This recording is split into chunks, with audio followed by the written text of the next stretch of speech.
Assalamualaikum warahmatullahi wabarakatuh. Halo semuanya, selamat datang di channel saya.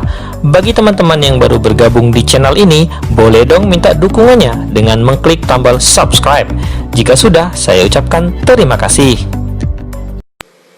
Ini satu hal yang menjadikan satu perbendaharaan hidup saya. Ketika saya habis dari Medina di Afghanistan, saya keluar, saya dipersiapkan untuk menjadi laskar jihad.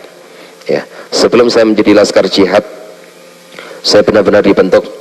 Waktu itu ada di Ambon, ya, saya bersama Ustadz Jafar waktu itu. Karena laskar jihad ini merupakan sebuah laskar yang memang dipersiapkan betul untuk menghadapi kelompok-kelompok orang-orang Kristen. Terus lahirlah EPI itu sendiri. Pada saat itu Jawa Timur masih kosong, masih belum ada gerakan orang EPI sama sekali. Belum ada orang gerakan EPI sama sekali, sehingga Habib Rizki waktu itu memanggil saya. Saya disampaikan bahwa seluruh dewan pengurus yang ada di EPI meminta saya untuk memimpin menjabat EPI di Jawa Timur. Karena tugas EPI harus dicerahkan kepada orang yang punya gelar habaib. Kalau nggak ada embel-embelnya habaib, tidak boleh. Akhirnya saya pimpin. Karena pemimpin EPI harus mempunyai banyak kriteria. Salah satunya tidak pernah kenal kompromi. Tidak pernah kenal kompromi sama sekali.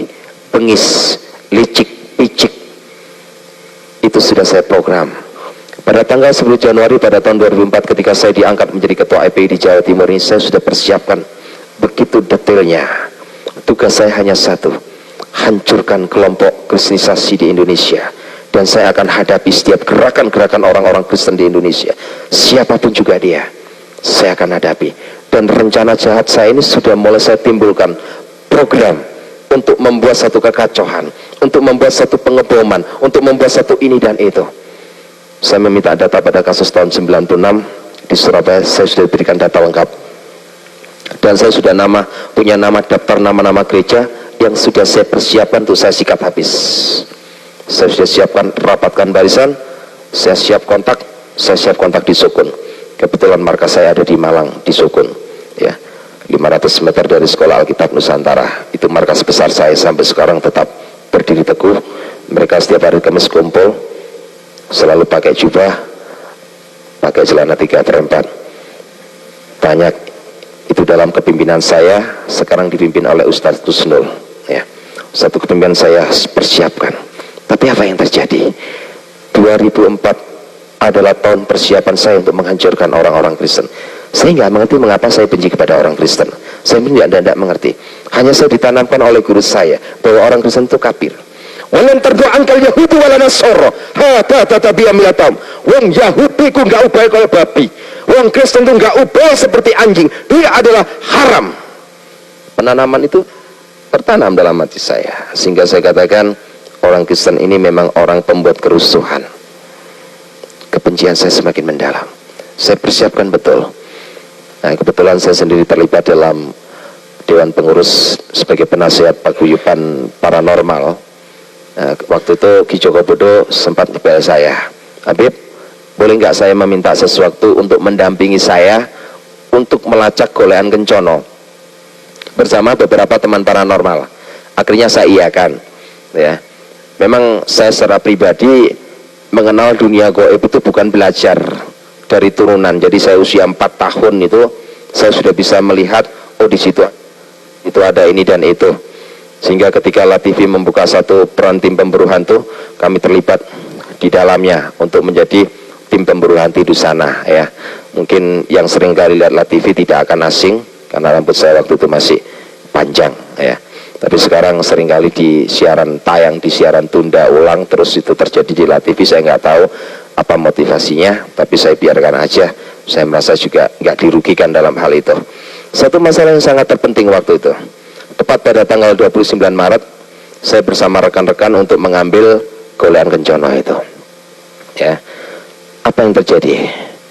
Rata-rata orang yang bisa mengambil itu kan ada satu kekuatan yang disebut ilmu rogo sukmo. Jadi melepaskan rogo dari sukmanya ini keluar, masuk ke alam lain. Pada tanggal 29 Maret itulah pertemuan saya pertama kali dengan Yesus. Saya ambil, terus saya lacak, saya baca segala bentuk cara. Saya nggak menemukan apa-apa. Di belakang saya ini ada yang pegang pundak saya. Assalamualaikum Makrus. Suara itu sangat menggema, dan saya yakin suara itu tidak pernah saya rasakan selama saya mengenal dunia jin. Ya, ketika tangan itu menyentuh pundak saya, ada sebuah power yang masuk. Saya ini seringkali mengislamkan jin, karena selama hidup saya punya 182 jin yang saya islamkan, yang menjadi santri saya, jadi ngajinya sama saya. Nah, itu. Jadi saya itu senang mengislamkan jin. Lebih-lebih kalau pikiran saya sudah sumpek di dunia, saya masuk ke alam jin. Karena alam jin itu cantik-cantik, beda dengan Gondoruo. Sebelum saya masuk ke alam gaib, itu yang namanya golean kencono itu sudah diseket, gambarnya seperti demikian. Tapi di tangan orang itu saya tidak melihat gambar seperti golean kencono, persis seperti roti.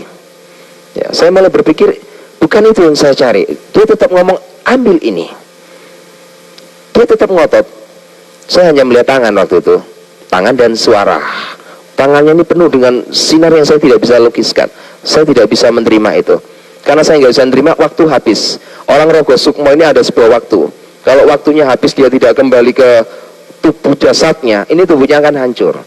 Jadi saya kembali lagi, omong punya omong. Nah, waktu itu Ki Joko Bodo tanya pada saya, Habib, kira-kira sudah bisa deteksi? Sudah. Saya cerita kepada Ki Joko Bodo, apa yang terjadi? Paranormal itu berbeda dengan Ustadz. Ya, kalau paranormal itu juga bukan orang Islam. Kayak Ki Joko Bodo itu bukan orang Islam. Jadi sholat juga enggak, megang Al-Quran juga enggak. Karena kenapa? Rata-rata kalau asli paranormal itu tidak percaya pada surga dan neraka. Termasuk Ki Joko Bodo, Ki Gendeng Pamungkas, itu termasuk orang-orang yang tidak percaya kepada surga dan neraka. Tapi aneh, ketika saya sampaikan kepada Ki Joko Bodo menyampaikan kepada saya, Habib, apa yang Habib lihat itu tadi, itu adalah lambang swargo. Ya, ini saya terjemahkan karena beliau kalau ngomong sama saya bahasa Jawa. Habib, sing jenengan tinggal niku mau sakjane wujude swarga. Saya mulai berpikir, orang yang tidak percaya kepada surga dan neraka, dia bisa membuat pernyataan bahwa itu adalah wujud, widatul wujud dari Nurjana itu sendiri. Terus saya bilang, tolong deteksi, ya, deteksi tangan siapa yang menyentuh saya. Bukan apa-apa, sekedar bahasa orang yang lagi putus asa. Saya mau balik lagi ke jasad saya. Akhirnya dalam hati saya waktu itu mulai baca Subhanallah. Terus saya baca Walhamdulillah. Saya terus membacakannya. Subhanallah, maha suci Engkau ya Allah. Aneh, tak pocono surat jin mendatangkan kekuatan itu gak teko-teko. Tapi ketika saya baca Subhanallah, maha suci Engkau ya Allah, dia datang. Ini mulai jadi perhitungan saya. Di pojokno surat jin gak teko, di pojokno maha suci datang. Ketika datang saya dalam kondisi tertundung. Saya merasakan datang tuh biasanya memang orang-orang ahli gaib itu merasakan ada kekuatan angin besar, itu dia rasakan, itu datang. Nah, ketika datang, dia langsung katakan satu hal kepada saya. Tanpa tedeng aleng-aleng, dia langsung sampaikan satu kata kepada saya. Ya ayyuhalladzina amanu tubilau taubatana nasuha. Hai Makrus, bertobatlah kamu. Sesungguh-sungguhnya engkau bertobat kepada aku. Saya tanya, siapa kamu? Saya dalam keadaan kontak batin. Dia nggak mau memberitahu saya. Dia sodorkan tangannya persis seperti pertemuan pertama di belakang saya. Dia sodorkan tangannya. Ambil ini. Saya mulai bingung. Kenapa saya harus suruh mengambil ini? Saya tetap ngotot, siapa kamu? Saya hanya menyampaikan kalau saya mau ambil jimat itu, kalau engkau menyebutkan siapa nama kamu. Tetap tidak mau menyebutkan namanya. Akhirnya saya terpaksa harus mengambil benda dari tangan orang itu. Yang di atas tangan itu adalah roti.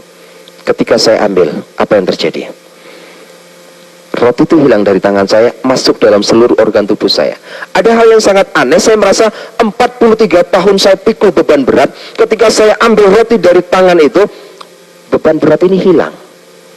43 tahun saya pikul beban itu, hari itu juga lepas begitu saja. Saya mulai merasakan begitu indahnya. Kalau saya boleh pinjam bahasanya orang Jawa, setelah saya ambil jimat itu, ada kekuatan yang luar biasa. Pikulan ini hilang, beban ini hilang. Saya merasakan ada sebuah kedamaian yang tidak pernah saya miliki selama hidup. Sebab kedamaian dan kebahagiaan selama 43 tahun itu adalah sebuah kedamaian yang hampa, semu, palsu. Tapi setelah saya menerima jimat itu, saya merasa ada satu kekuatan yang Masya Allah, luar biasa. Akhirnya saya tanya, siapa kamu? Baru dia katakan kepada saya. Dia katakan begitu indahnya dengan tegas seperti yang saya sampaikan tadi. Isa fa innahu, aku yang selalu mengatakan perkataan yang benar kepada kamu.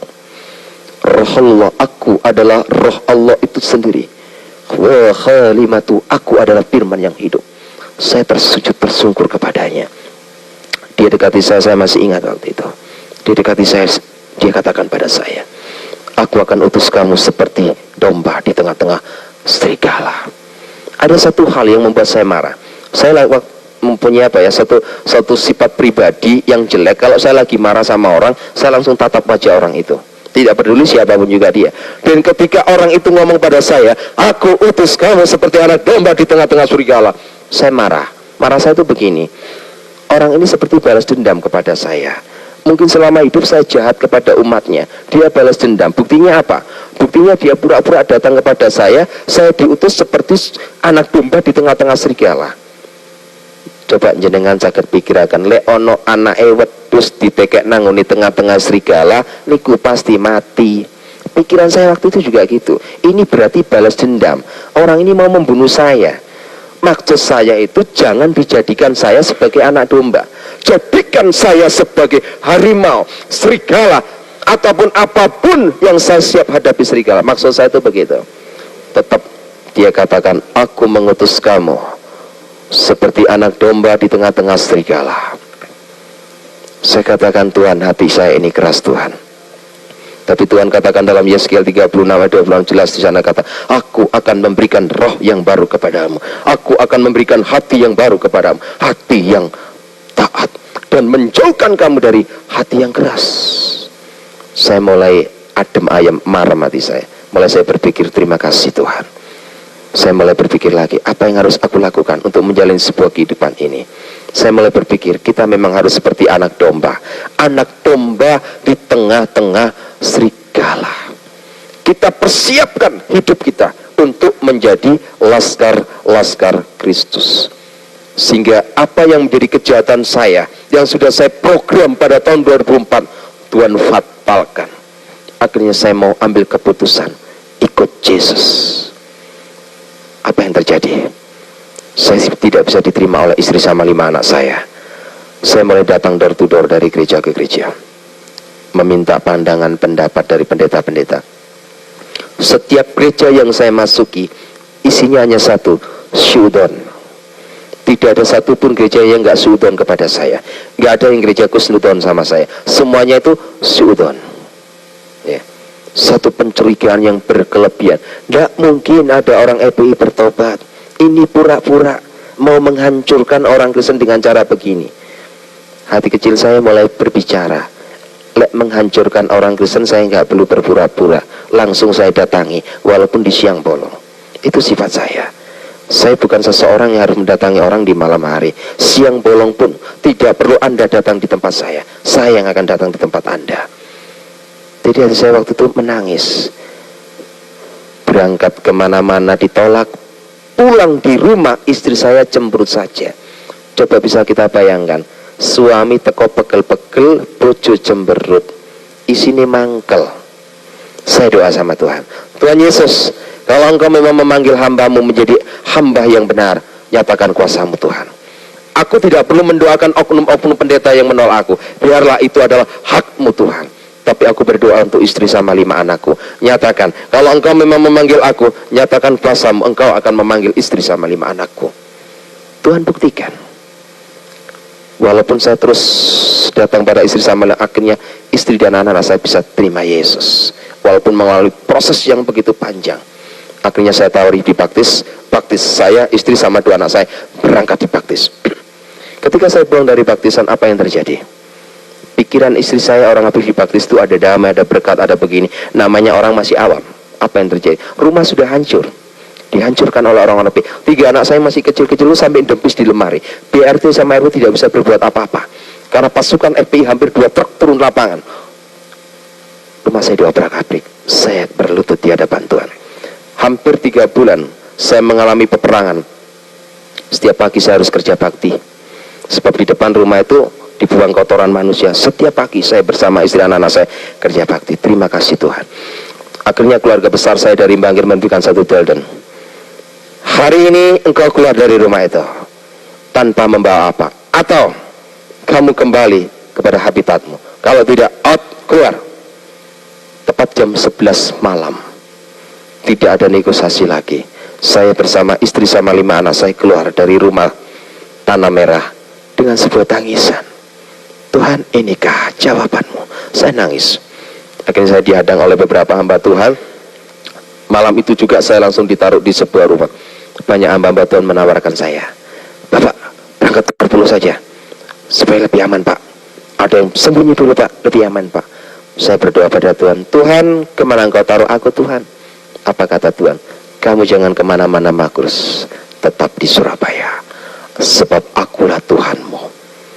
Akulah Tuhanmu. Tidak sehelai rambut pun akan jatuh dari tubuhmu tidak aku kehendaki.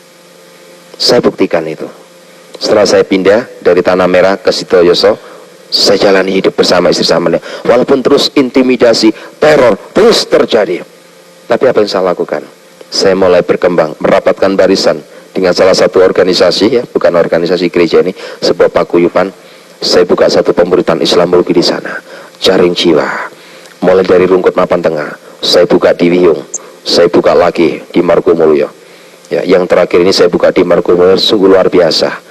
Karena dari 57 karyawan yang ada di situ, tidak ada satupun orang Jawa, semua orang Madura.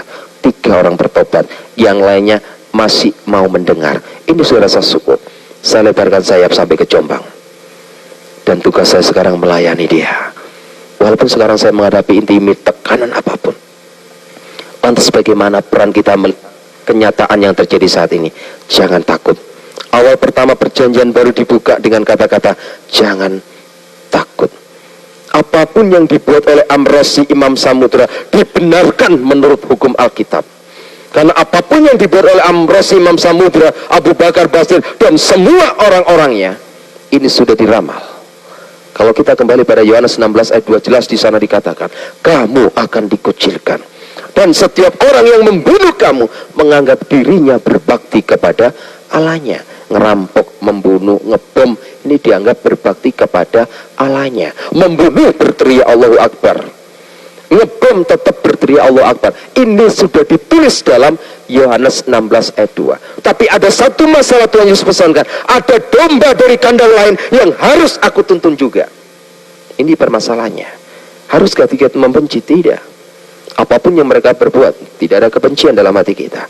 Ada domba dari kandang lain yang harus aku tuntun juga. Bahasa harus aku tuntun juga, ini sekarang diamanatkan kepada kita sebagai anak-anaknya untuk meneruskan kata-kata harus aku tuntun juga.